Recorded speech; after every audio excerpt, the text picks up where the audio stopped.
좋으신 주님을 찬양합니다. 우리 좌우 앞에 있는 분들과 인사를 나눕니다. 반갑습니다. 환영합니다. 새해 복 많이 받으세요. 새해 복 많이 받으세요. 감사합니다. 오늘 이렇게 새해 첫 금요 찬양 예배 가운데 이렇게 오신 우리 성도님들을 주님의 이름으로 환영하고 축복합니다. 오늘 모신 강사님은 제가 이 2025년을 시작하면서 이렇게 또 특별 강사 집회를 열게 됐는데 처음에 누구 모실까 고민을 많이 했지 않았겠습니까? 그래서 제가 제일 좋아하고 제일 존경하고 그리고 제일 귀히 여기는 저희 성결교단에서 앞으로 하나님께서 크게 들어서 쓰실 귀한 목사님을 모셨습니다. 원래 목사님은 교수님이셨고요. 성결교 교수님으로 사역하시다가 하나님의 부름을 받아서 이렇게 또 귀한 목회 사역을 감당하고 계시는데 제가 일일이 소개하지 않아도 여기 아마 여러분들 다 소개된 그 브로셔가 있어서 잘 아실 겁니다. 현재는 임마누엘 교회 담임 목사님으로 섬기시고 계시고요. 하여간 제가 되게 좋아하고 편애하고 하는 애가 아니고 편해입니다. 편애하고 하는 그런 목사님이십니다. 이성훈 목사님 나오셔서 우리가 성경 읽었나요? 안 읽었나요? 제가 흥분했나 봅니다. 같이 성경 읽겠습니다. 성경은 마태복음 16장 우리 17절부터 19절 말씀이고요. 세 절 말씀인데 우리 다 같이 합독을 하겠습니다. 시작. 예수께서 대답하여 이르시되 바요나 시몬아 내가 복이 있도다. 이를 내게 알게 한 이는 혈육이 아니요 하늘에 계신 내 아버지시니라. 또 내가 내게 이르노니 너는 베드로라. 내가 이 반석 위에 내 교회를 세우리니 음부의 권세가 이기지 못하리라. 내가 천국 열쇠를 내게 주리니 네가 땅에서 무엇이든지 매면 하늘에서도 매일 것이요 네가 땅에서 무엇이든지 풀면 하늘에서도 풀리리라 하시고, 이 말씀을 가지고 주님은 교회를 참 사랑하십니다 라는 제목으로 우리 이성훈 목사님 나오셔서 말씀 증거해 주시겠습니다. 뜨거운 박수로 환영하겠습니다.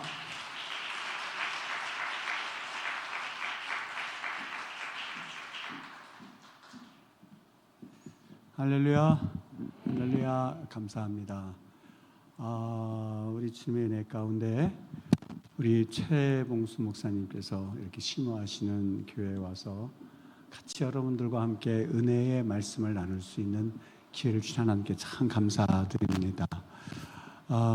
제가 들어올 때 보니까 참 뜨겁게 찬양하시는 모습을 보면서 오늘 이 밤에 하나님이 우리에게 주시는 그러한 그 은혜의 또 성령의 역사들을 우리 다 같이 한번 꼭 경험했으면 좋겠다 하는 마음이 들었습니다. 그런 은혜가 있게 되기를 주의 이름으로 축원합니다.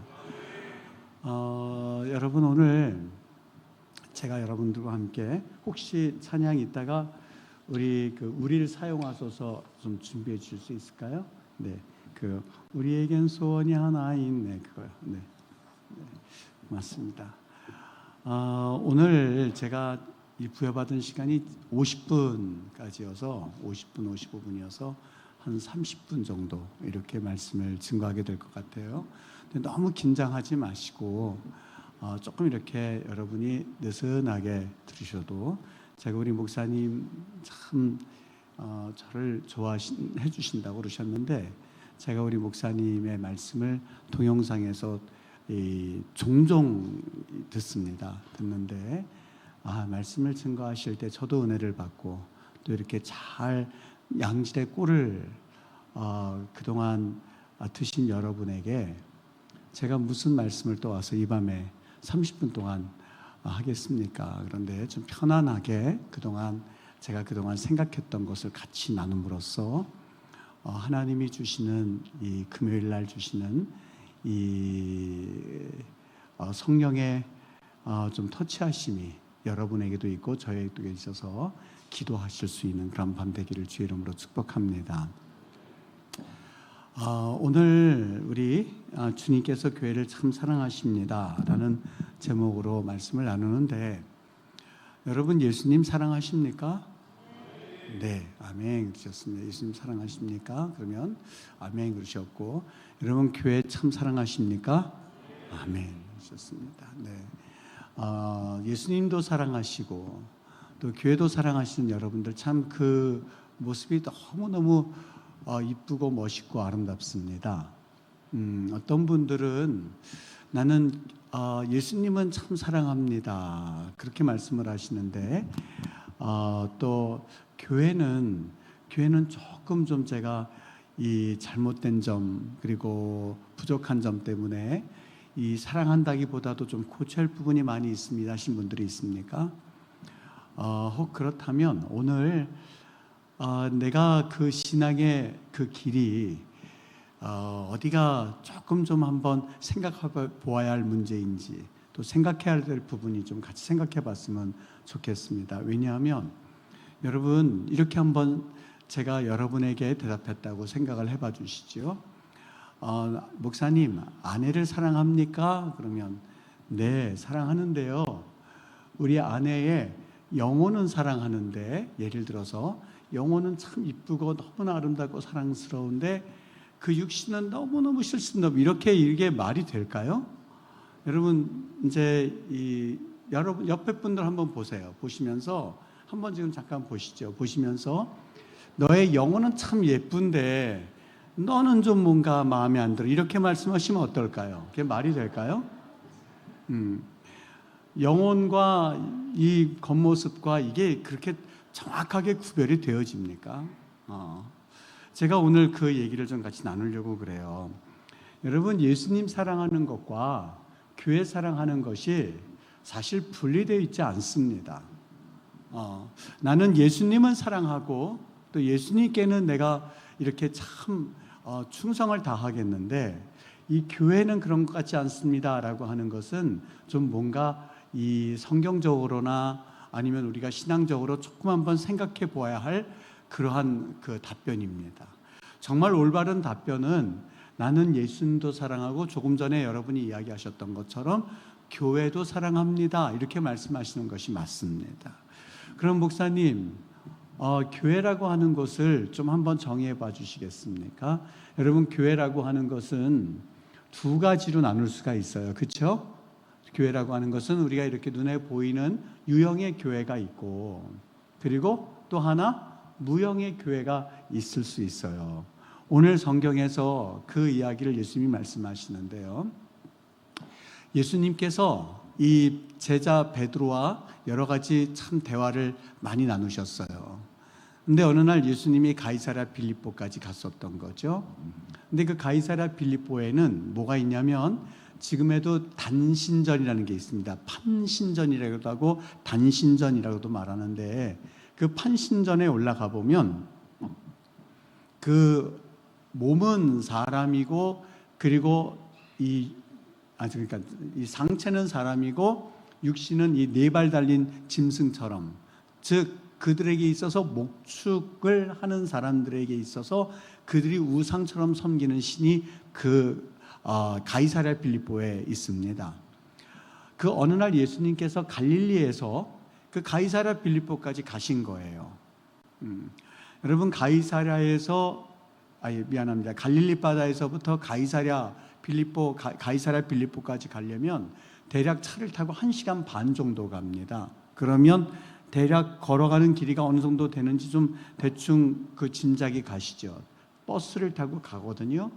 근데 갈릴리 바다에서부터 가이사랴 빌립보까지 갈 때는요, 주변에 아무것도 없어요. 그냥 풀들만 나 있어요.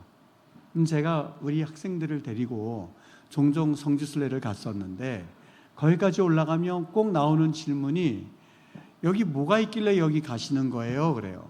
가보면 안다고, 가자고. 그래서 거기를 데리고 갑니다.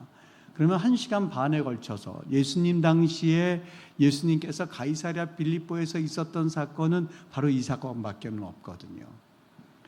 그 당시에는 차가 있었던 것이 아니기 때문에 갈릴리 바다에서부터 가이사랴 빌립보까지 가려면 대충 한 하루 정도 걸렸을까요? 그리고 예수님이 그 당시에 슬리퍼 같은 걸 신으셨기 때문에 사실 가는 것 자체가 너무 힘들었을 거예요. 여름이면 여름대로 힘들었을 것이고 겨울이면 겨울대로 굉장히 힘들었을 거예요.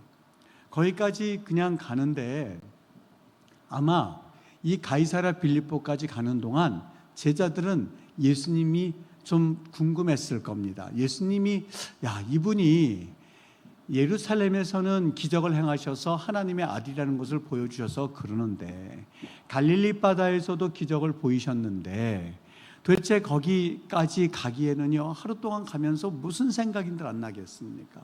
왜냐하면 거기에는 조금 아까 말씀드린 판신전이 있기 때문에 거기에서 우상에게 제물을 바치고 제사를 드렸던 수많은 사람들이 내려오기 시작했었던 거죠.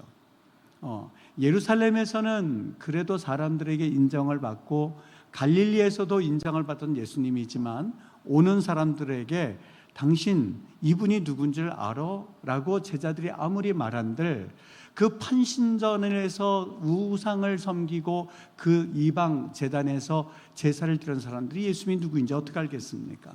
그리고 몰골도 초라했겠죠. 모르겠는데 예수님의 제자들은 그 하루 동안 올라가면서 속으로 생각했을 거예요. 우리가 만난 이 예수님, 우리가 지금까지 하나님의 아들이라고 하고 또 우리의 왕이라고 했었던 예수님 과연 누굴까라고 생각할 즈음에 그 장소에 딱 도착하자마자 예수님께서 너희는 나를 누구라고 하느냐라고 하는 질문을 하는 게 아니겠습니까? 그 질문은 예수님이 제자들에게 하신 질문이었지만 제자들도 역시 스스로 가지고 있던 질문이었었어요. 이분은 도대체 누굴까? 거기 판신전에서 수많은 우상을 섬기던 수많은 사람들과 또 거기에 뭐가 있냐면 그 당시 로마 총독부 건물이 있어요. 지금도 성체가 있는데요.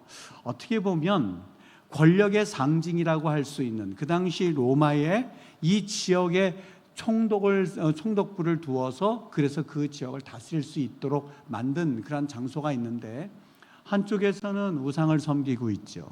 한쪽에서는 로마 총독에 상징하는 그러한 성체가 있지요. 정치의 왕이라고 되어질 수 있는 상징할 수 있는 그러한 성체가 있고 또 한쪽에서는 그 신들의 그들에게 있어서는 가장 중요하다고 여겨진 농업의 신과 같은 그런 신을 섬기는 이들이 우르르 있는 상태에서 베드로에게 물어봤던 거예요. 너희는 나를 누구라고 하느냐라고 했을 때에 베드로가 주는 그리스도시요 살아계신 하나님의 아들입니다 하는 그 답변은요 그 어떤 답변보다도 가장 소중했었는데 그 답변은 이거랑 마찬가지예요. 당신은 모든 신들 중에 신입니다. 당신은 모든 정치의 최고라고 할 수 있는 저 로마의 그 시저보다도 당신은 더 높으신 그러한 하나님입니다라는 고백이 그에게서 터져나왔고 뿜어져 나왔던 거죠. 그래서 예수님이 얼마나 놀랐겠어요. 그동안 그냥 무슨 답변만 하면 이 베드로가 예수님께 야단도 맞고 그리고 예수님께 대해서 참 책망도 많이 받던 베드로인데 이 공부 못하던 아이가 갑자기 주관식 문제를 냈더니 주는 그리스도시요 살아계신 아들입니다 하고 딱 답변을 내니까 여러분 예수님이 얼마나 놀랬겠어요. 그랬더니 예수님께서 이제 그 하신 말씀 가운데서 우리가 읽었던 말씀이 바로 이제 진행이 되는 거예요. 뭐라고 그러냐면 예수님이 참 놀라셨어요. 그리고 18절 말씀에 이렇게 말합니다. 너는 베드로라. 내가 이 반석 위에 내 교회를 세우리니 라고 말씀하고 있어요. 이 반석 위에 내 교회를 세우리니. 여러분 이걸 가지고요 카톨릭과 기독교가 이 교회에 대한 것을 전혀 다르게 해석하는 그러한 아주 분기점이 되는데요. 여기 보세요. 이 반석 위에 라고 하는 그 반석을 간단하게 말하면 카톨릭에서는 그것을 베드로라고 보았던 거예요. 그러니까 이 베드로가 첫 번째, 쉽게 말하면 교황과 같은 첫 번째가 되는 거예요. Vicar of Christ 그래서 그가 첫 번째 교황과 같은 것이고 그 다음부터 2대, 3대, 4대가 계속해서 이 카톨릭에서는 그래서 이 모자, 이 무시무시한 모자를 쓴 그분들이 사실 1대, 2대, 3대, 4대 하면서부터 계속해서 마치 예수님의 수제자 그 뒤를 이어주는 그런 역할을 하는 것이 카톨릭의 하나의 관습이고요. 우리 기독교에서는 이거를 어떻게 받느냐? 여기 반석이라고 했을 때 이 반석이 사실 이 여성형이거든요. 그래서 우리는 이것은 베드로라고 볼 수가 없습니다. 여기 이 반석 위에 세운다고 했을 때 그 반석은 뭐냐? 예수님은 그리스도시요 살아계신 하나님의 아들입니다라고 하는 그 고백의 위에다가 교회, 다시 말하면 그러한 고백을 하는 사람들이 모인 곳이 바로 교회입니다라고 우리는 해석을 하게 되었었던 것이죠. 조금 이제 이해가 되실 겁니다. 그러니까 여러분, 교회라고 했을 때 이렇게 눈에 보이는 이렇게 아름다운 이 교회 건물, 이것도 우리는 교회이지만 또 중요한 것은 그 교회에 무형교회가 있는데 그 보이지 않는 교회는 뭐예요? 주는 그리스도시요 살아계신 하나님의 아들이라고 고백하고 있는 여러분들이 다 같이 모여서 교회를 이루는 겁니다. 자, 예수님께서 이 땅에 우리에게 참 많은 것을 주셨어요. 저는 참 예수님 믿고 복 받은 사람입니다. 어떤 복일까? 내가 예수님 믿고 구원 얻었죠. 그리고 내가 구원 얻은 것뿐만이 아니라 우리 자녀들에게도 구원에 대한 이야기를 말해 주었죠. 나머지 받는 것은 전부 다 덤이라고 생각할 만큼 저는 예수님 믿고 구원이라고 하는 이 복, 얼마나 엄청난 복을 경험했는지 모릅니다. 여러분들 전부 다 예수님 믿고 복 받으셨죠? 어떤 복이요? 구원의 복을 받으셨어요. 여러분 구원 받으신 분들이에요. 정말 여러분, 우리가 이 구원 받았다고 했을 때에 그것이 아무것도 아닌 것처럼 느끼시지만요, 여러분 그렇지 않아요. 제가 며칠 전에 곧 돌아가실 분을 신방하신 적이 있어요. 근데 그 집사님이 우리 교회에 나오신 지 얼마 안 되셨는데 절 보고 우리 바깥 양반 꼭 한번 목사님 오셔서 그래서 복음에 대한 이야기를 들려달라고 그래요. 그래서 제가 갔죠. 가서 정말 거기에서 제가 이 얘기를 한 적이 있어요. 우리의 죄의 삭은 사망입니다. 죄를 지으면 누구든지 다 죽습니다. 그런데 이제 다 중간 생략하고 결론은 뭐냐면 예수 그리스도를 부르고 또한 그 이름을 부른다 하면 오늘 이 밤에 천국에 있으실 겁니다는 얘기를 하는데요. 얼마나 그 이야기가 아주 간절했는지. 여러분, 그 이야기가 일반적인 우리가 목사니까, 제가 목사니까 들려주는 얘기처럼 보이지만 여러분, 오늘 이제 얼마 안 남은 내 생애가 얼마 남지 않은 분들에게는 그것만큼 소중한 것이 없거든요. 예수님께서 이 땅에 우리에게 이 복을 주셨는데 구원의 복을 주셨어요. 믿으십니까? 근데 여러분 보세요. 이 구원의 복을 주신 여러분들이 여기 앉아 있는데 이제 이 예수님께서 이러한 복을 주시기 과정을 잠깐 말씀드릴게요. 예수님이 이제 이 땅 가운데서 십자가에 못 박혀 돌아가시고 다시 부활하셨어요. 그리고 며칠 동안 이 땅에 계셨죠? 40일 동안 이 땅에 계셨다가 하늘로 올라가셨어요. 또 예수님이 십자가에 못 박혀 죽으시기 전에 버들버들 떨고 있는 제자들에게 예수님이 그들에게 선물을 주시기로 작정하셨어요. 우리 예수님은 여러분 가운데서 나 지금도 예수님을 보고 있습니다 하는 분들이 있습니까? 여러분들 중에서 나 예수님 보고 있습니까? 보고 있습니다 하시는 분들이 있어요? 아니요. 예수님은 눈에 보이지가 않습니다. 그래서 예수님이 우리에게 한 가지 선물을 주셨습니다. 눈으로 볼 수 있는 분이 아니기 때문에 너무너무 아쉬워하는 우리 성도들을 위하여서 주님이 이 땅에 선물, 자신의 몸을 하나 남겨두기로 작정하셨는데 그게 뭐냐? 얘들아, 너희들 내가 이 땅으로 들림받으면 너희들 날 보지를 못할 거야. 그런데 내가 너희들에게 내 몸을 남겨줄게. 내가 너희들에게 나를 볼 수 있도록 내가 하나 귀한 선물을 줄게. 그게 뭔데요? 그게 뭐냐면 바로 교회예요. 그게 교회예요. 우리 예수님께서 여러분 눈에 보여요? 안 보여요? 안 보여요. 예수님께 우리가 아무리 보려고 해도 예수님은 영이시기에 직접 예수님을 눈으로 보고 직접 예수님과 친구처럼 지낼 수 있는 그런 사람들은 아무도 없어요. 눈에 보이지를 않아요. 그래서 예수님이 우리에게 내가 비록 눈에 보이지는 않지만 너희들이 나를 언제든지 볼 수 있도록, 나를 언제든지 느낄 수 있도록, 너희들이 그것을 보면 내 마음을 알 수 있도록, 나를 알 수 있도록 내가 하나 몸을 남겨주고 선물을 남겨줄게. 그게 뭐예요? 교회인 거예요. 그러니까 우리가 교회를 보면서 뭘 볼 수 있어야 돼요? 예수님을 볼 수 있어야만 하거든요. 그러니까 우리가 조금 아까 말씀드린 대로 나는 예수님도 사랑하고 교회도 사랑합니다 라는 말씀이 맞아요. 그러니까 분명히 우리가 교회에 대해서 이런 마음을 가지고 한번 봐야 되는데, 한 가지, 우리가 또 한 가지 생각해야 될 것이 있습니다. 여러분이 잘 알고 있는 이야기를 하나 잠깐 이야기함으로써 잠깐 우리 그 이야기를 풀어나가도록 할게요. 어느 날 사울이라는 청년이 목사님, 우리 과연 이 교회가 예수님이라고 그랬는데 어떻게 말씀할 수 있습니까? 사울이라는 청년이요, 예수님을 핍박하기 위하여서, 교회를 핍박하기 위해서 아주 자기의 모든 것을 걸었던 청년이 있습니다.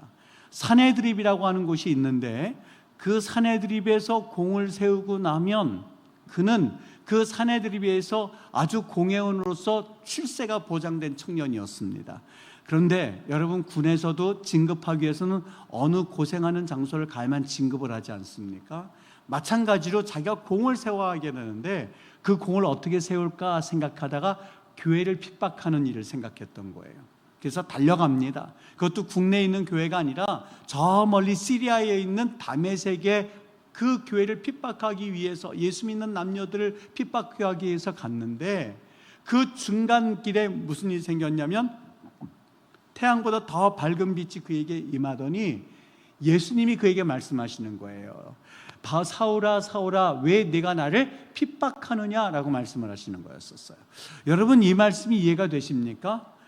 사울은 단 한 번도 예수님을 핍박한 적이 없었어요.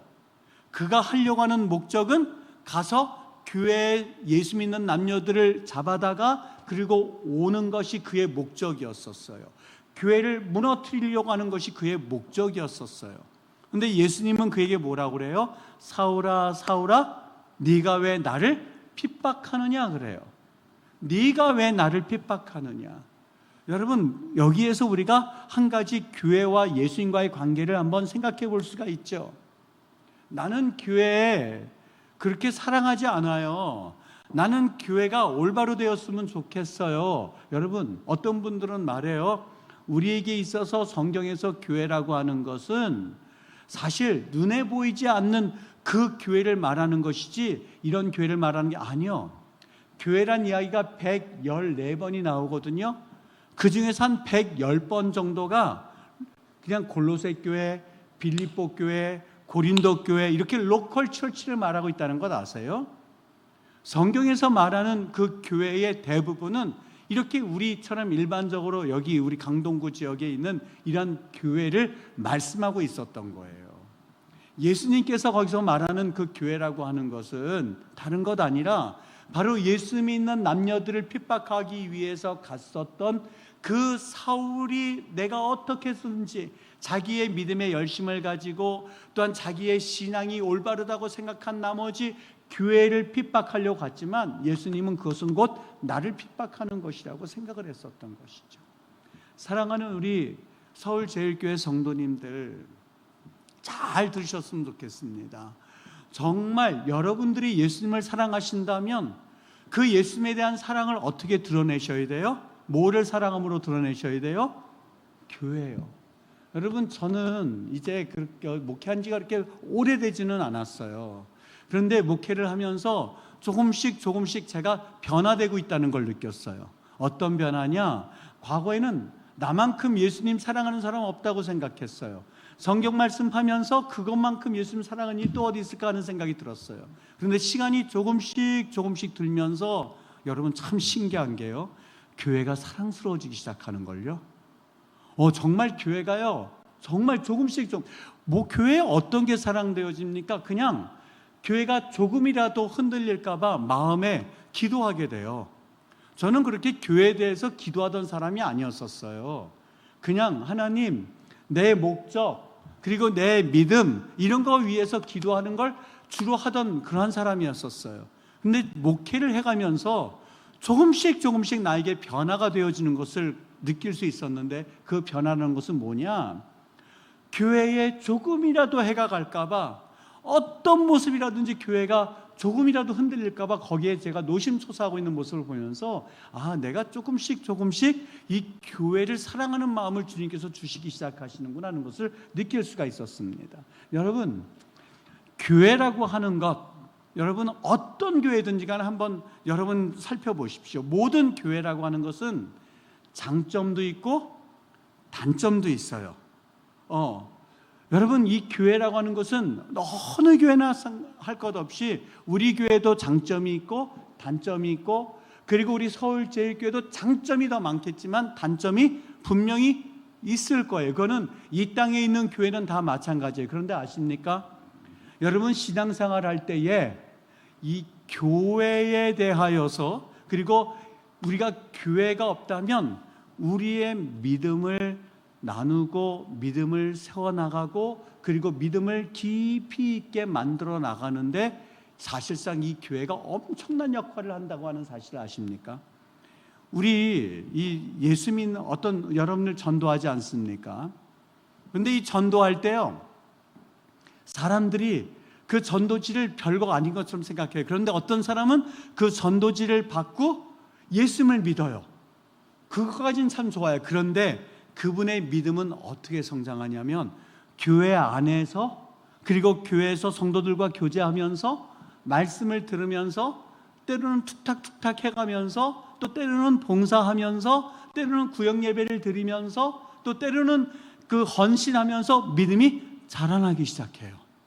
제가 우리 성도님들 이렇게 가만히 새로 나오신 분들 보니까는요, 그분들의 믿음이 언제 성숙하느냐, 말씀을 듣고 그리고 또 때로는 새벽 예배도 나오시고 또 때로는 못 나오기도 하고 또 넘어졌다가 다시 일어났다가 넘어졌다가 일어났다가 그걸 반복하면서 조금씩 11조도 내고, 그리고 그분들이 구역 헌금도 하고, 그리고 정말 헌신 아무도 하지 않던 분들이 조금씩 헌신하면서부터 그들이 믿음이 자라는 것을 보면서 교회라고 하는 것이 참 좋은 것이구나.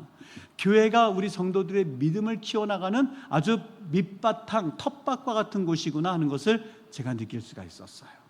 여러분, 교회라고 하는 것은요, 그래서 너무너무 소중하다는 것을 저는 느끼는 그러한 목회자로서 여러분들과 같이 여기에 마음이 하나가 되어서 교회를 섬기는 은혜가 있게 되기를 주의 이름으로 축원합니다. 여러분, 이것만 그렇습니까? 가만히 보면 교회 역할이 커요. 여러분, 우리 선교 헌금하지 않습니까? 저희 교회도 선교사님들을 파송해요. 그런데 선교사님 파송할 때마다 여러 가지 생각이 많이 들어요. 우리 성도님들이 정말 감격을 할 때가 있어요. 그러면 제가 꼭 그 얘기를 해줘요. 여러분들 선교 헌금할 때에 어떤 분은 10,000원도 하고 50,000원도 하고 물론 100,000원도 하고 200,000원도 하고 많이 하지만, 예를 들어서 10,000원 하시는 성도님도 있다고 생각을 해보시죠. 여러분, 10,000원 가지고 얼마나 큰 선교를 할 수가 있겠습니까? 그런데 교회가 있다 보니까 10,000원씩 하는 선교사님들 그 선교금을 모아서 선교사 한 분을 파송하고 나면 얼마나 뿌듯해하는지 모릅니다. 우리 성도님들이 참 뿌듯해요. 바로 그거예요. 여러분, 선교도 교회가 있으니까 선교가 가능해지는 거예요. 그러니까 여러분, 우리 이 교회를 그냥 내가 이렇게 단점이 있고 이거 고쳐야 되고 저거 고쳐야 되고 이것만 바라볼 것이 아니라 정말 그러한 단점이 있음에도 불구하고 우리가 모두 교회를 섬겨나가는 공동체라는 것을 마음에 염두에 두고 그리고 교회를 바라볼 때에 교회는 너무너무 아름다워지는 거예요. 여러분, 어떤 분들은 저에게 물어요. 목사님, 제가 이 11조 같은 경우도 이 연말이 되면 제가 11조 설교를 연초 되면 그냥 하거든요. 왜냐하면 여러분, 11조는 돈의 문제가 아니에요.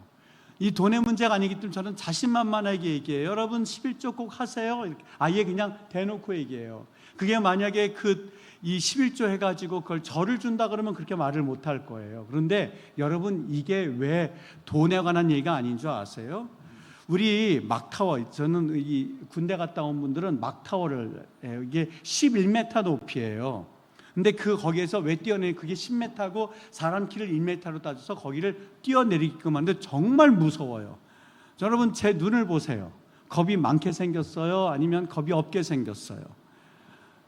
그렇게 사람 보고 판단하시면 안 돼요. 안 되는 거 아시죠? 여러분 저 정말 겁이 너무너무 많아요. 정말 무서워요. 그런데 거기 올라가서 보니까는요, 정말 난 못하겠더라고요. 뒤에서는 사람들 오는데 제가 안 뛰어내리고 거기 대롱대롱 있으니까 그 조교가요 발로 저를 뻥 쳐버리더라고요. 그래서 떨어질 때 다른 사람은 그냥 아무 소리 안 하고 떨어졌는데 저는 악거리면서 떨어졌어요. 근데 두 번째 여기 한 사람들 중에서 또 한 번 나와서 할 사람 그래가지고 내가 처음 그게 수치스러워가지고 뭣도 모르고 나 또 하겠다고. 그래서 또 두 번째 몇 명 안 뛰었는데 제가 또 뛰었어요. 또 뛰었는데 여전히 나 못하겠더라고요. 내가 올라가면서 내가 미쳤지 그러고 돌아가면 안 됩니까? 그러니까 거기 조교가 막 쌍욕을 하면서 안 올라가면 죽인다고 그러는 거예요. 그래서 또 올라갔어요. 근데요 여러분 또 올라갔는데 참 신기한 게 아까는 그러고 이거 했는데 이번에는 정말 아까와는 달리 그냥 저 혼자 그러긴 했는데 저 혼자 떨어졌어요. 그러니까 뛰어내린 게 아니고 그냥 떨어졌어요. 그러니까 아까보다는 좀 난 거예요. 세 번째 하면 조금 더 나을 것 같더라고요. 그런데 여러분 이게요 인간이 정말 무서워할 수 있는 최고의 그 공포감이 11m래요. 그걸 뛰어내려야 비행기에서도 뛰어내릴 수 있다는만요. 여러분 보세요. 11조라고 하는 것은 하나님 앞에서 하나님 내가 모든 것이 하나님의 것인데 그렇게 고백하고 있다면 여러분 모든 것이 하나님의 것이라고 고백하는 이상 하나님의 것을 하나님의 것이라고 분류하면서 내가 최소한으로 하나님 이건 하나님의 것입니다라고 분류할 수 있는 하나님의 못 가르기예요. 하나님의 못과 내 몫을 갈라서 내가 그렇게 살겠습니다 하는 그러한 11m에서 뛰어내리는 그 행위와 똑같습니다. 그러니까 여러분 나 주의 것 주 나의 것 매일 이렇게 찬송하는데 그걸 어떻게 간증할 수가 있어요? 어떻게 표현할 수가 있어요? 그것은요 나 주의 것 아마 그럴걸요. 나 주의 것이라고 말하지 않아도 좋으니 한번 11조 생활해봐라. 주님께서 그러시면 여러분 뭐라고 답하시겠어요? 여러분 이거는 돈 문제가 아니기 때문에 제가 이걸 노골적으로 말씀을 드려요. 나 주님께서 구원시켜 주셨고 내가 주님의 자녀고 내 모든 것은 다 주의 것입니다 이렇게 고백하고 있다면 여러분의 모든 것이 주의 것이라고 고백하고 있다면 그 중에 내가 하나님 앞에서 하나님이 건강 주셔서 내가 수입을 얻은 것의 열의 하나를 한번 드려보세요. 제가 CBMC에서요 지도 목사로 있었거든요. 근데 거기에 지금은 사업을 크게 하는 장로님이 거기 대장 장로님이세요.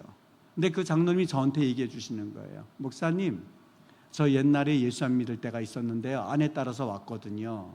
지금은 그분이 사업 크게 하면서 아주 큰일을 하시는 분이세요. 근데 제가 처음 다닐 때 헌금을 내라는 거예요. 그러니까 아내도 헌금을 냈는데 자기도 헌금을 내라고 해서 냈는데 쓱 자꾸 보니까 10,000원짜리가 걸린 거예요. 그래서 그거를 냈대요. 근데 그분이 뭐라고 표현하고 있냐면 목사님 처음에 그 헌금이 담겨서 이렇게 가는데 이렇게 해서 다른 데로 가는데 자기 살점이 떨어져 나가는 것 같더래요. 살점이. 그래서 그러시냐고. 근데 이게 조금씩 이제 그분이 헌신하시는 단계로 들어서 이제 지금은 크게 일하시는 분이 되셨죠. 장로님까지 되셨죠. 여러분 보세요. 우리 신앙생활에 있어서 11조는 가장 첫 번째 할 수 있는 우리의 믿음의 결단이에요. 결단이에요. 이걸 만약에 하지 못한다, 여러분 신앙생활이 잘하지를 않아요. 믿으십니까? 여러분 저는 그래서 연초에 되면 그냥 여러분 11조는 꼭 하셔야 돼요. 꼭 하셔야 돼요. 그래서 우리는 대부분이 11조를 다 하세요.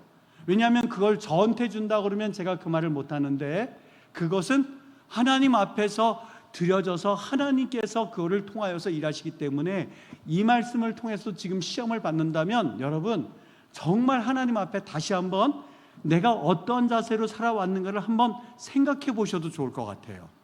두 번째, 우리 권사님이 그러세요. 목사님, 11조 내가 알고 있는 개척교회에 있는데 그거 드리면 어떻겠습니까? 아니요. 그러면 그렇게까지 염려되면 개척교회에 가서 등록하시고 거기를 도와주시는 편이 나아요. 11조는 내 게 아니기 때문에 여러분, 내 걸 아닌데 내 마음대로 돕는다? 그거는 옳지 못해요. 오히려 10의 2조를 해가지고 도우세요. 10의 1조는. 그리고 10의 1조는 하나님 앞에 드려지는 게 그것이 맞아요. 내가 하나님 앞에 봉사하고 내가 하나님 앞에 헌신하는 그 교회에 드리시는 게 맞아요.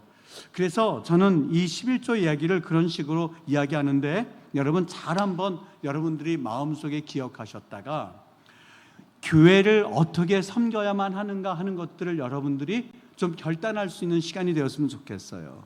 또 한 가지, 여러분 믿음 생활할 때에 요즘은 유튜브가 잘 돼 있기 때문에 좀 성도님들이 설거지할 때도 말씀을 듣고 설거지할 때도 그 말씀을 통해서 은혜를 많이 받으세요. 그런데 여러분 아십니까? 그 목사님 말씀 들을 때에 너무너무 감동이 되고 그런 분들이 있어요, 없어요? 없어요. 우리 여러분들은 너무너무 훌륭하신 목사님 밑에서 신앙생활 하시기 때문에 목사님 설교만 들어도 충분하시죠. 근데 우리 교회만 하더라도요, 이 목사 설교로 만족하지 못하고 우리 모든 성도님은 대부분 유튜브를 들으시고 다른 데를 들으시고 은혜를 많이 받으세요. 굉장히 많이 받으세요. 그러면 제 속마음이 어떨까요? 좋을까요? 아니면 좀 이렇게 약간 셈이 날까요? 어떨까요? 셈이 나죠. 왜 셈이 나죠? 그런데 여러분 잘 기억하세요. 여러분들이 신앙생활 하실 때에 그렇게 말씀을 듣고 또한 말씀의 은혜를 받습니다만 제가 목회자로서 가만히 생각해 보면은요, 그 목사님들은 여러분들의 상황과 여러분들의 형편을 고려해서 말씀을 만드시고 그리고 기도하시는 분들은 아니에요. 여러분, 어머니가 비록 밥이 질든 되든 할 것 없이 자녀들 생각하면서 우리는요, 꼭 그래요. 우리 권사님이 밥을 우리 크게 만들고 짓잖아요. 지으면 꼭 걷다가 이렇게 십자가를 거요. 십자가를 푸기 전에 이렇게 십자가를 밥 주고 이렇게 하고 이렇게 하는 거예요. 그래서 제가 물어봤어요. 권사님, 왜 밥을 지을 때에 밥을 풀 때 꼭 이렇게 해서 십자가를 걷다 거요? 기분 나쁘게 거기 가뜩이나 밥에다가. 그러니까 그 권사님이 뭐라고 그러냐면 저한테, 목사님, 우리 성도님들 이 밥 먹고 구원의 십자가의 은혜를 경험하라고 합니다. 그러는데 제가 얼마나 감동이 됐는지, 그렇게 깊은 뜻이 있었군요, 속으로. 그분이 밥이 그렇다고 해서 십자가를 긋는데 힘들어요. 크니까요. 막 이렇게 긋고 막 그래요. 그래서 제가 그 모습을 보면서 안타까워서 얘기했는데 그런 의미가 담겨져 있더라고요. 목사로서 저절로 기도하게 됐는데 어떤 기도냐? 하나님, 저 권사님이 지은 밥 먹고 정말 우리 성도들 구원받겠다고 저러고 있는데, 그렇게 교회를 다니는데 이성훈 설교 열심히 준비하게 해주세요. 그래서 저들 구원시키는 은혜에 보답할 수 있게 해주세요. 우리 권사님도 밥 지을 때 저렇게 힘들어서 십자가를 긋는데 저 밥 먹고 십자가의 은혜도 경험하지 못한다면 하나님 그 벌은 내가 받을지도 모릅니다. 하나님 도와주세요 하는 얘기가 저절로 나오는 거예요. 그런 기도가요. 여러분, 밥 짓는 권사님도 우리 성도들이 먹는 밥은 그렇게 정성스럽게 짓는다는 것을 그때 알았어요. 여러분, 식당에서 밥을 짓는 이 식당 주인 아저씨가 밥 지으면서 거기에 십자가를 그으면서 여러분들 정말 이 밥 먹고 영양 잘 챙기셔서 그래서 잘 건강하셔서 오래오래 사세요 하는 마음으로 밥을 지으실까요? 아니요. 그분들은 그렇게 하지는 않을 거예요. 최소한 우리 권사님과는 다를 거예요. 여러분, 목사님께서 말씀을 증거하시는 그 말씀 가운데는요, 성도들의 형편을 생각하고 성도님들의 상황을 다시 한번 기억하면서, 그리고 내가 이 말씀을 증거해서 저 영혼들이 좀 나음을 입었으면 좋겠다라는 그러한 마음이 담겨져 있는 설교이기 때문에 여러분, 성도들께서 가장 사랑하시고 가장 믿음으로 서셔야 할 그러한 대상은 누굴까? 우리 교회 담임 목사님이세요. 여러분, 그분들은 여러분들이 암에 걸렸다 한다 할지라도 찾아오실 수 있는 분이 아니에요. 병원 신방은 누가 하실 수가 있겠어요? 바로 담임 목사님이 하시는 거예요. 여러분, 오늘 제가 이성원 목사가 여기에 와서 아이 목사님 오늘 오자마자 저런 말씀하시는구나, 다 짰나 보다 그럴 텐데 여러분 천만에요. 천만에요. 제가 저 학교 생활에서 제가 말씀이 투박해요. 오늘 제가 이 말씀을 정말 여러분 저 유튜브 한번 들어가서 보세요. 저 설교 이렇게 안 해요. 원어 성경 가지고 지도 가지고 꼭 그렇게 한번 들어가서 호기심 나면 한번 보세요. 주일 설교 절대 이런 제가 설교 스타일이 아니에요. 이런 설교 스타일이 아니에요. 그런데 왜 이 말씀을 증거하냐? 여러분 정말 교회에 대한 바른 신앙이 담겨져 있지 않으면요, 아무리 좋은 말씀을 가지고 원어 성경을 가지고 읽고 그리고 다 성경을 쪼개고 분석하고 별짓을 다 해도요, 여러분 첫 번째 방향이 잘못되어 있으면 정말 그 말씀은 좋은 열매를 거둘 수가 없어요. 포도나무에서 찔레에서 포도를 딸 수 없는 것처럼요, 정말 방향이 잘 되어져야만 하는데 그 방향은 뭐냐? 여러분들께서 교회에 대한 분명한 방향을 가지고 하나님 앞에 교회를 섬겨 나가실 때에 말씀을 들어도 그것이 열매를 맺혀줄 수가 있거든요. 여러분 너무너무 다른 것과 비교해서 나는 저 유튜브에 있는 저 목사님 저 설교의 은혜를 받는데 우리 담임 목사님에게는 은혜를 못 받아. 여러분 오늘 그 말씀이 그렇게 달콤하게 들릴 수는 있어요. 그런데 정말 여러분들이 일평생 믿음으로 그리고 기도받고 말씀으로 양육받고 여러분이 영적으로 케어받는 분은 누구예요? 담임 목사님이세요.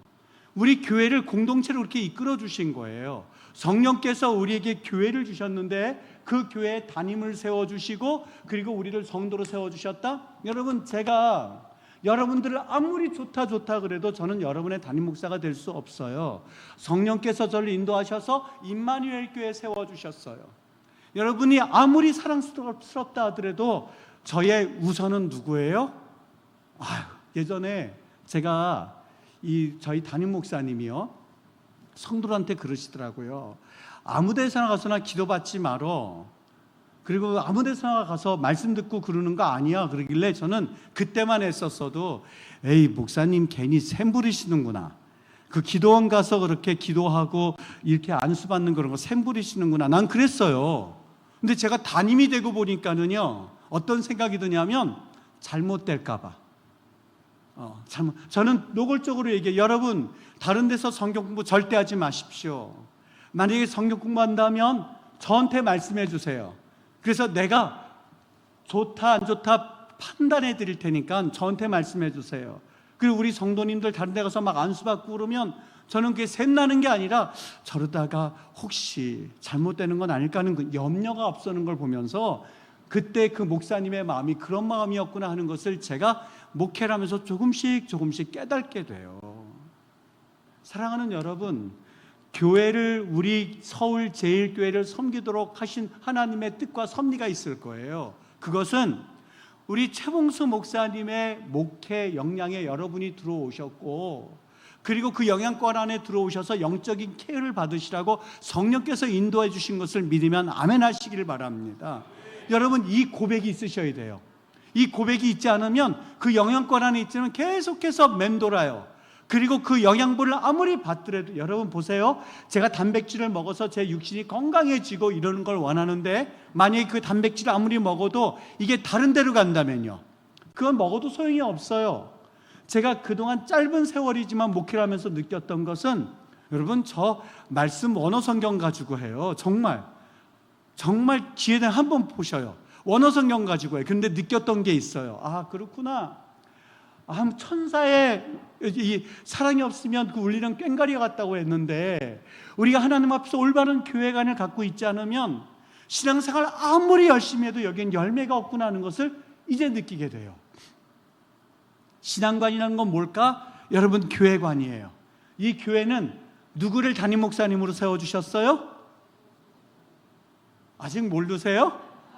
담임 목사님을 누구로 세워주셨어요? 최봉수 목사님이요. 다른 이성원 목사가 여러분들 내가 한번 목회해 줄 테니까 여러분 내 영향권에 들어오세요. 그러면 돼요, 안 돼요? 있을 수가 없어요. 여러분들은 성령께서 인도하셔서 성령께서 여러분들을 이 장소로 불러주셔서 그래서 최봉수 목사님의 그 목회 영향 안에 하나님께서 케어를 받으시라고 특별히 섭리해 주셔서 우리를 교회 안으로 묶어주신 거예요. 그러니 그 권위와 그리고 그 말씀의 권위와 그리고 그 목회의 권위와 이런 모든 것들을 인정하고 따르고 양떼들로 세워져 나갈 때 여기에는 열매들이 맺혀져요. 정말이에요. 여러분, 제가 무슨 사심이 있겠다고, 무슨 사심이 있다고 이것을 이야기하겠습니까? 여러분, 정말 그러한 목회적인 여러분의 기본적인 교회에 대한 그런 관념이 있을 때에 아, 그렇구나, 목사님이 나를 위해서 기도해 주는구나, 목사님이 나를 위해서 기도해 주시는구나, 내 자녀를 위해서 기도해 주시는구나 하셔서 여러분 정말 그 영향권을 인정해 드리세요. 받아들이세요. 그때부터 신앙은 시작이 돼요. 시작이 돼요.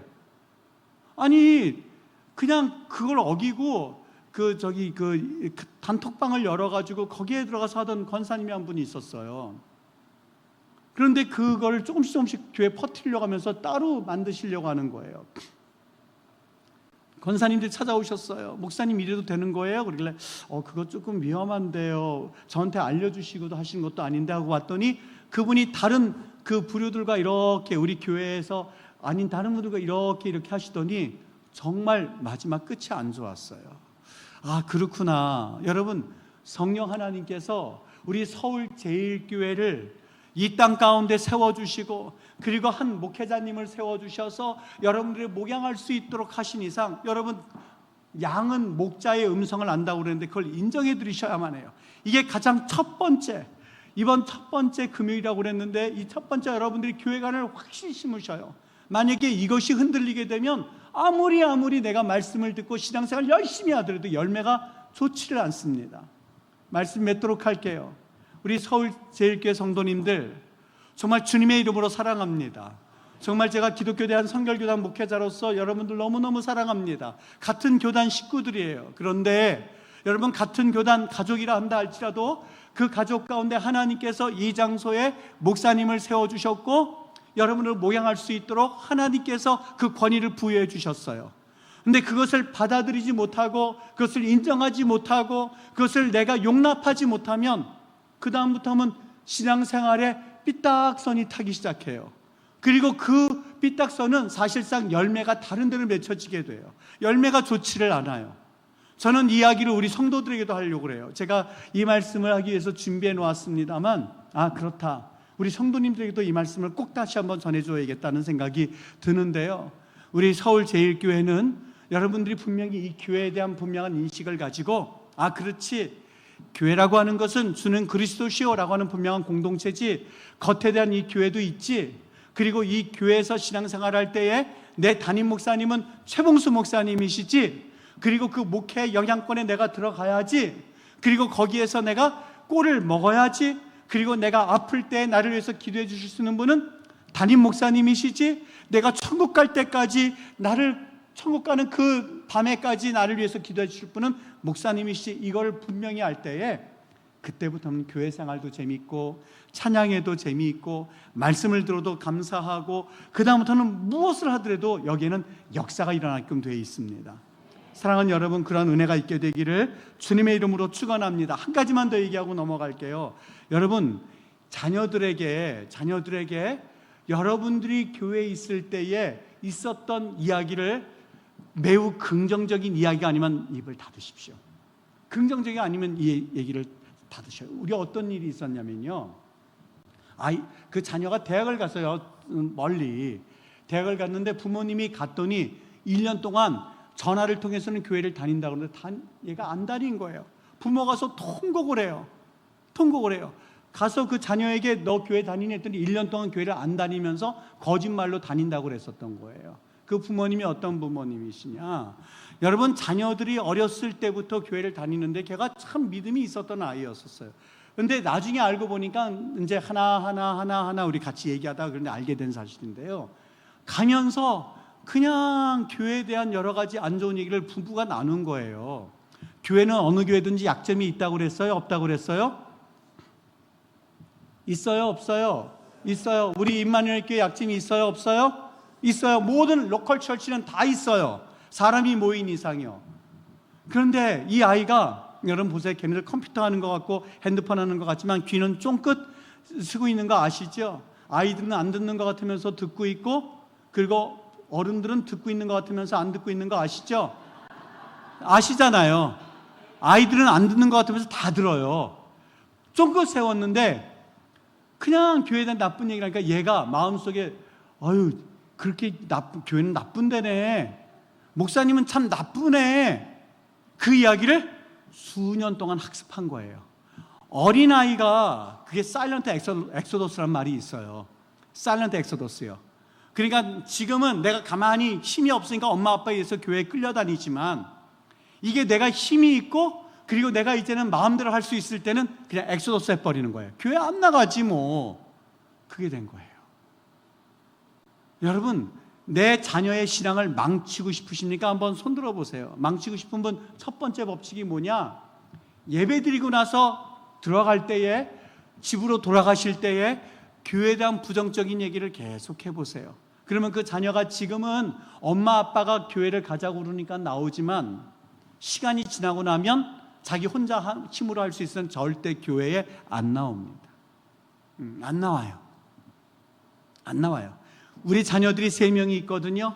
우리 자녀들이 있는 데서 우리 장로님들이나 우리 성도님들 욕을 한 번도 한 적이 있을까요? 없을까요? 물론 나도 모르게 한 적은 있었을지 모르지만 제가 기억상 없어요.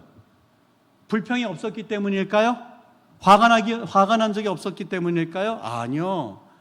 아이들이 듣고 혹시라도 부정적인 영향을 받을, 지금은요 아이들이 장로님들 되게 좋아해요. 예, 되게 좋아해요. 막 그냥 혼자 앉아서요, 이거 귀에 꼽고 혼자서 막 기도해요. 장로님들 보면 웃고 아주 너무 반갑게 대해요. 네. 자녀들 보면 알아요. 자녀들 보면 알아요. 그 자녀들 얘야 일로 와라 그랬었을 때에 그 자녀들이 막 달려서 푹 안기는 아이들은 그 부모를 딱 보면 아하 느껴져요. 그리고 일로 와라 했을 때 이러는 친구들 부모를 보면 무슨 얘기했구나, 그게 대충 느껴져요. 여러분, 제가 지금 웃자고 한 얘기는 아니고요, 여러분들의 신앙도 중요하지만 자녀들의 신앙은 너무너무 중요해요. 믿으시죠? 자녀들을 지옥불로 가게 만드시는 방법도 길도 여러분이 키를 쥐고 있고, 자녀들이 천국 가는 믿음의 사람으로 만드는 길도 여러분에게 있어요. 어떻게 하시겠습니까? 할 때 결단하셔야 돼요. 결단하셔야 돼요. 교회에서 말씀 듣는 시간 15분 가지고 아이들의 신앙을 바꿀 수가 없어요. 대부분의 신앙은 어디에서부터 완성된다? 가정에서부터 완성이 돼요. 여러분들이 하는 말을 통해서 완성이 돼요.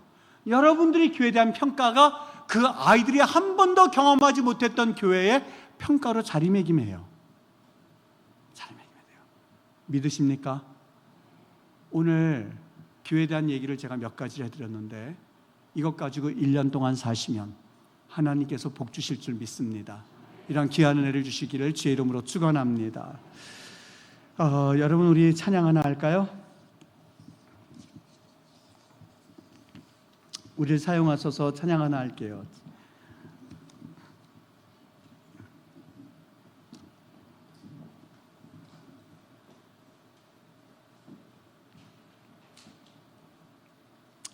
이 부흥의 날 오늘 임하도록 우리를 사용하소서, 우리를 사용하소서, 성령 안에 예배하리라, 자유의 마음으로 사랑으로 사역하리라, 이렇게 되어 있는데, 가사를 생각하시면서 우리 찬송 한번 같이 부르겠습니다.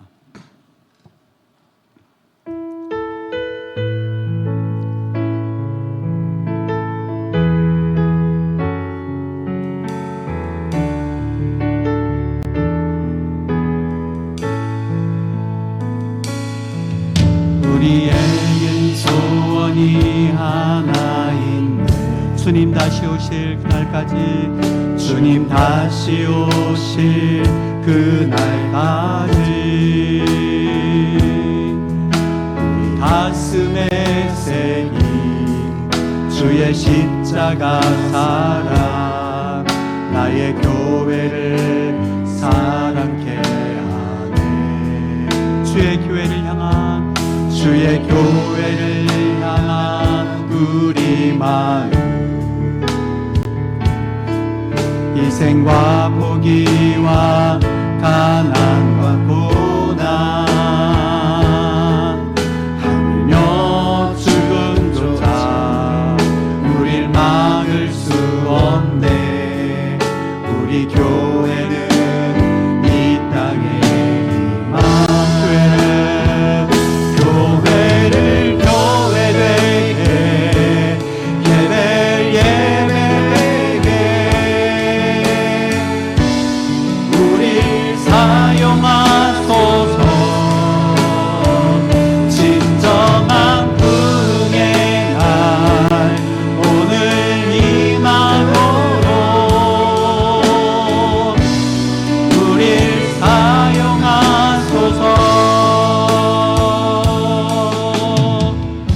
성령 안에 예배하리라.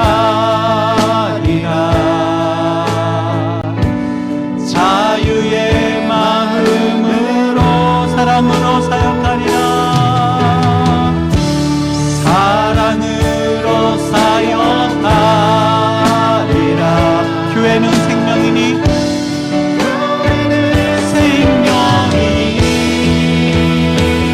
교회를 교회 아멘. 예배되게 누굴 사용하라고요? 우릴 사용하소서. 진정한 부흥의 날 오늘 임하도록 우릴 진정한 부흥의 날 오늘 임하도록.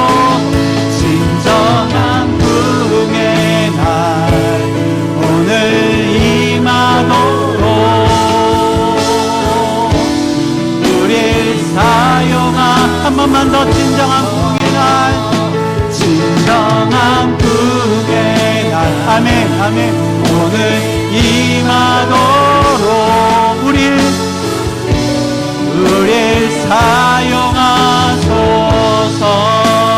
사용하소서. 사랑하는 여러분, 정말 하나님이 여러분들 너무너무 사랑하시고 또 귀하게 여겨주신다는 것을 말씀 증거하면서 하나님의 성령의 감동으로 얼마나 강해 주시는지 모릅니다. 여러분, 교회라고 하는 것만큼 소중한 것이 없습니다. 정말 이 교회를 여러분 한 해 동안 2025년도 한 해 동안 섬겨 나갈 때에 정말 소중히 여기십시오. 정말 교회가 세워지기를 위해서 애쓰십시오. 정말 하나님의 몸된 우리 주님의 몸된 이 교회를 섬겨 나가시면 우리 주님께서 구원의 복을 주실 것이고 그 가문이 구원을 얻는 복을 주실 줄로 믿습니다. 오늘 이 밤에 그런 복이 임하기를 위하여서 우리 한번 다 같이 기도할 때에 주여 주여 3번 3참 기도하고 간절한 마음으로 기도하겠습니다. 기도합니다. 주여 주여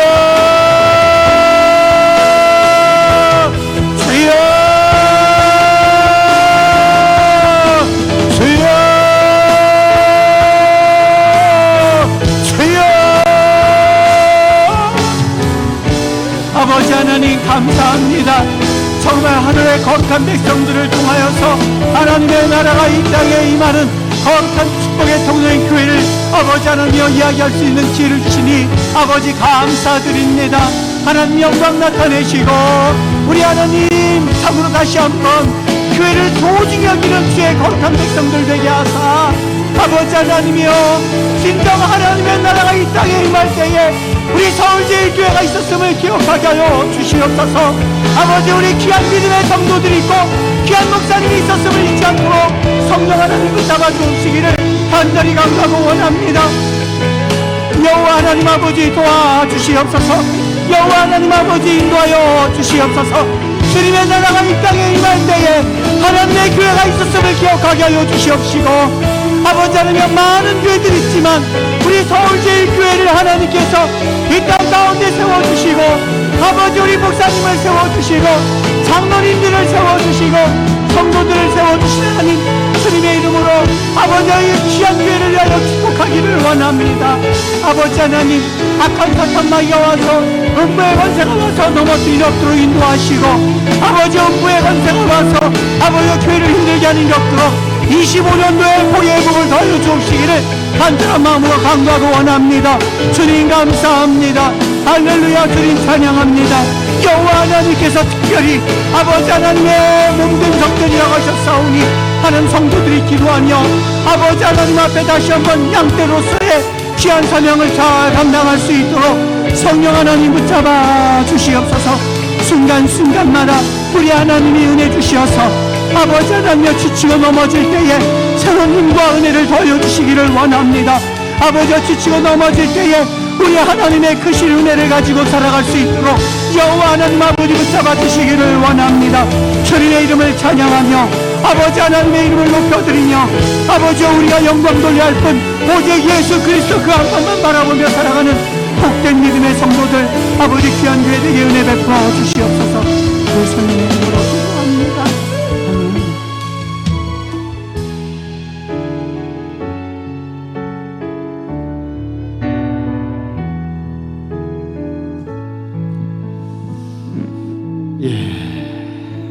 좋으시죠? 네, 불 좀 켜주실까요? 예, 우리 이렇게 뜨거운 말씀으로 교회를 사랑하는 마음으로 우리 성도님들 사랑하는 마음으로 귀한 말씀을 전해주신 우리 이성훈 목사님 너무 감사하죠. 우리 뜨거운 감사의 박수 드리겠습니다. 감사합니다. 고맙습니다. 예, 오늘 목사님이 좀 예정보다 이렇게 기차를 이렇게 잘못 이렇게 타셔서 늦게 오셨어요. 아무것도 짤 수 있는 시간이 없었습니다. 근데 이렇게 귀한 말씀을 전해주시고 듣는데 그렇구나. 진짜 주님의 몸된 교회, 주님 사랑한다면 교회를 보다 더 사랑해야 된다는 그런 마음이 제 안에도 넘치고 그냥 회개하는 마음이 막 들더라고요. 정말 더 깊이 사랑해야겠다 그런 마음이 마음속에 샘솟는데 올 2025년도에 주님 많이 사랑하시고 주님이 주신 우리 서울제일교회 또 임마누엘교회 하나님께서 너무 큰 사랑으로 함께해 주실 줄 믿습니다. 이 시간에는 여러분들 또 기도하는데 하나님 올 한 해 성령으로 기름 부어 주시어서 주님 깊이 사랑하고 교회를 깊이 사랑하는 그런 한 해가 되게 하여 주시고 우리 서울제일교회가 하나님 나라 영광 위에서 마음껏 섬기고 일하는 복된 한 해 될 수 있도록 여러분 각자 또 주신 마음 붙들고 우리 간절히 사모하는 마음으로 주여 뜨겁게 한번 부르짖고 다 같이 자유롭게 기도하시다가 평안하게 돌아가시기 바랍니다. 우리 주여 한번 부르짖습니다. 주여